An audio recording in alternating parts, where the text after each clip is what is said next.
এই পর্যন্ত আমার নিজের হাতে আমি 7 থেকে 8 জন লোক মানে চুরি ছিনতাই করে এই ধরনের লোক ধরিয়ে দিয়েছি। পুলিশের কাছে আমি নিজে সাক্ষী হয়েছি।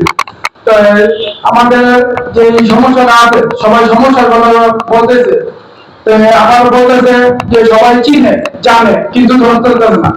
কারণটা কি এটা একটু ব্যাখ্যা করবেন?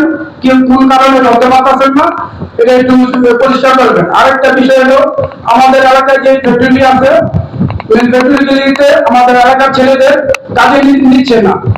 এটা আমাদের একটা বড় প্রবলেম।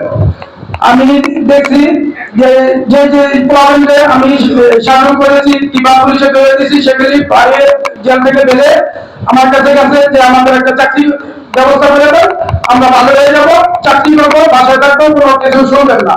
তবে আমরা এই জিনিসগুলি পাচ্ছি না। আমি পাঠাইছিলাম নিজেও গেলে এলাকার ছেলে নিতে চায় না, কিনে যায় এলাকার ছেলে দেখলেই আইডি কার্ড দেখলেই নিতেছে না। এটা একটু কি একটা ব্যবস্থা নিল, এটা আমার একটা প্রশ্ন থাকলো। আসসালামু আলাইকুম।